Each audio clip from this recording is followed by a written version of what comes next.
Lecture 26.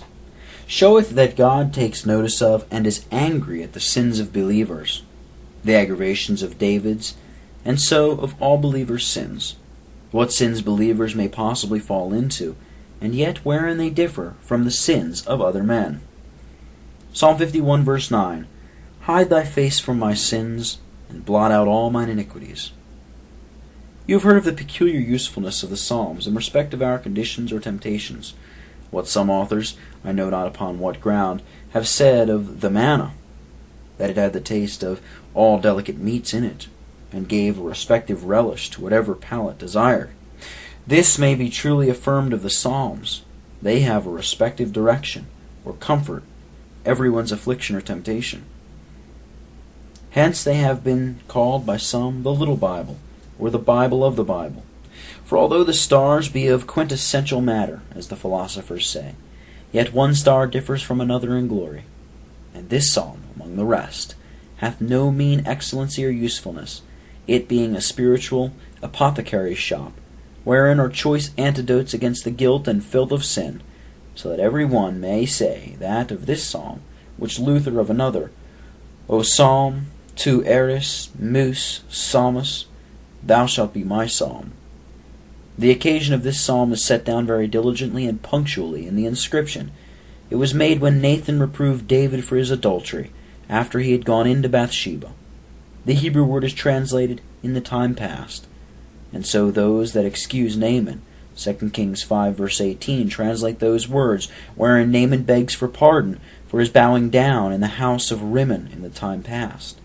Thus, pardon thy servant, when my master went into the house of Rimmon, and I bowed myself. And they bring this inscription of the psalm to confirm such a translation. We are in this psalm to look upon David humbled for his grievous sins, as a Job sitting upon the dunghill, abhorring himself, because of his ulcers and loathsomeness upon him, or like a wretched Lazarus full of sores, lying at God's throne, who is rich in mercy. For mercy is the scope of the psalm, which he prayeth for in the negative effects of it, such as blotting out of his favor, etc. And if the positive effects thereof, such as creating a new heart, filling him with joy and gladness, etc. And this petition is enforced with several arguments from God's multitude of mercies, from his confession and acknowledgment, and a ready submission to all God's chastisements, from the proneness of everyone to sin, because of that original corruption seated in him. From the good effect this pardon shall work upon him, he will teach transgressors God's ways, so that his sins, as well as his graces, shall instruct others. My text is a prayer about that negative effect of mercy, which is expressed in two petitions to the same purpose. The first is, hide thy face from my sins. The Scriptures give a face to God in a twofold sense. There is the face of his favor and his love. This David in the 11th verse prayeth God would not take from him. And there is the face of his anger and his indignation. This David perceiveth upon him and against him. Wherefore he desireth God would hide it from him, so that it is an expression from a guilty person, who cannot endure the just judge should look upon him, or rather from a child offending, who cannot bear the frowns of his father, casting his eyes upon him. David hath that filth and guilt now upon him, which he knoweth God cannot behold, but with much wrath and indignation. Therefore he prayeth God would not look on him.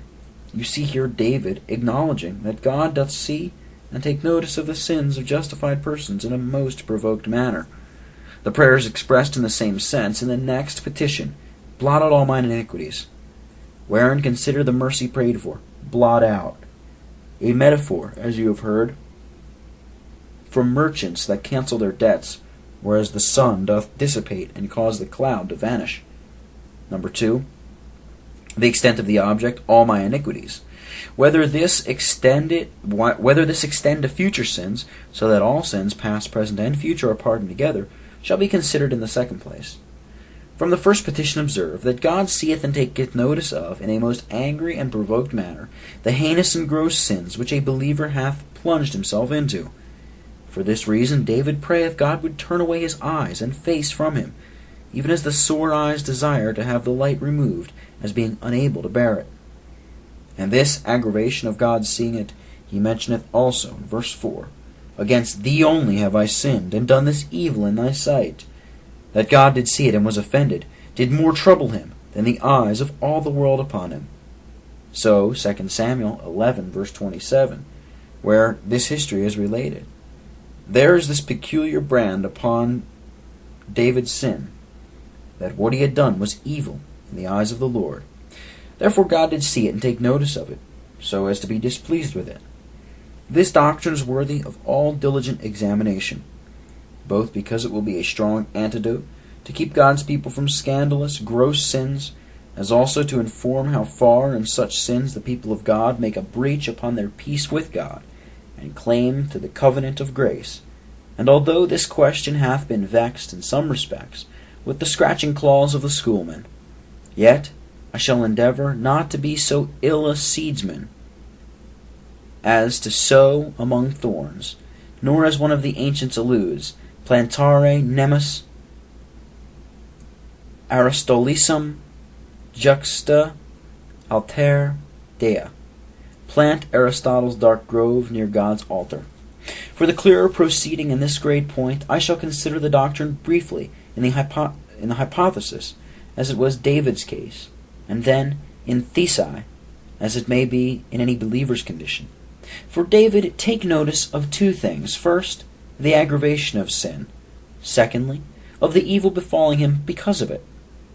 David's sin is at large mentioned in 2 Samuel 11, where you have several aggravations of this ungodly act. Number 1, he was a king, and so his wickedness was the greater by how much his person was greater. Men in place, being like the sun, which is in an eclipse, causeth much destructive alteration to inferiors. Number 2, a man advanced by God to special mercies, both temporal and spiritual. And for him to sin thus, we may cry out, What ailest thou, O Jordan, to run backward? Number 3, the nature of the sin was a very gross one, against the light of an heathen's conscience, to deflower his neighbor's wife. Number 4, it was a trespass against his faithful servant Uriah, who was venturing his life to preserve David. This was horrible ingratitude. Number 5, this aggravation God addeth, that he had many other wives, and for him, as Nathan wisely reproved him, to go and take the poor man's lamb, who had only that, this was to become very guilty. Number 6, here was great deliberation and consultation, how to cover the matter, and to make Uriah the father of it. Oh, where is David's heart, that it doth not smite him all this while? Number 7, to bring this wretched plot about, he sends Uriah with letters to Joab for his own destruction. Doth not David hear that which he condemned and prayed against so much in others, lie in wait like a lion to devour the poor, innocent? Number 8, his sin becomes more heinous, in that, to color this, he will have Uriah and many other innocent persons set in the forefront on purpose to be killed, and afterwards, with most transcendent hypocrisy, excuseth it with this: the battle falls alike to all. So that here is a sin with many sins complicated in it. Number 9, when all this is done, David takes Bathsheba to wife, delights in her, and rejoiceth with her. Number 10, to make this sin out of measure sinful, after these horrid sins committed thus against natural light, as well as spiritual, we find no remorse of conscience, no trouble of heart, till Nathan the prophet come and arouse him. But presently upon his reproof, how doth this mountain melt like wax before the fire? And therefore let no man encourage himself with David's sin, unless he find in himself also David's repentance. And therefore, in the second place, take notice what way God takes to break him, and how much displeasure of God fell upon him.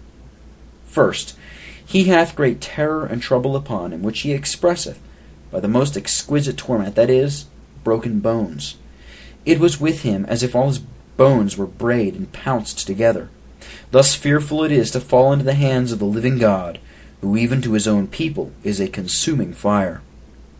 As the sun which useth to dart forth resplendent beams of lustre, by gross and thick clouds is darkened and obscured, so David, who heretofore rejoiced in God to comfort in his promises, doth now, like Dives, beg for one drop of comfort, and finds a great gulf between that and him. insomuch that it cannot come to him, nor he to it. Now, what are all David's pleasures, all his lustful delights to these wounds of his soul? Hath he not bought repentance at a dear rate? Let the godly hear this and tremble, and do no such thing. Secondly, as he found hell thus within him, so God was also really displeased. His sins were uncancelled till he repented, so that God's displeasure was not only in David's sense and feeling, but in God's heart also. As the earth of his own heart was like iron, in respect of its yielding any fruit of comfort, so the heavens were like brass. God had spoken to his soul, to be like the mountains of Gilboa, on which no dew of his favor shall fall. Therefore he doth not only pray for pardon, but plenty and iteration of pardon. Multiply to pardon. As verse 2, I need pardon again and again. I need a plentiful pardon, because I have sinned many sins in one sin. Now David might justly be more solicitous and fearful about the pardon of these sins, because there was no particular sacrifice appointed for murder and adultery, but an expectation of vengeance, either from God or man. But this must not be stretched to the Socinian errors, as before I have showed. Thirdly, he found in himself a loathsomeness and defiling guilt upon his conscience, whereby, like Adam, he could run and hide himself, that God might not see him. Hereupon he prayeth, Wash me, cleanse me, purge me. Oh, how loathsome and abominable was he in his own eyes! If David's righteousness he be accounted a menstruous cloth, or dung by him, what debasing and abhorring thoughts must he needs have of his sins? He looketh upon himself as the swine wallowing in mire, and the dog licking up his vomit. Fourthly, he feeleth a spiritual consumption and languish upon him, that he cannot exercise any of those graces that he used to do. Therefore he prayeth, for a principle or voluntary spirit, that with delight and strength he may do God's will. David ariseth as Samson when his hair was cut off, thinking to do much great exploits, as he had done before, but he finds his strength gone. Fifthly, he discovers a world of hypocrisy in his heart, and crieth out of that, praying for truth in the inward parts. He now, probably, fears himself for an hypocrite, questions whether any truth of grace be in him at all, and certainly it might justly amaze and astonish him to consider he could do all that wickedness deliberately in cold blood without any remorse for a long while.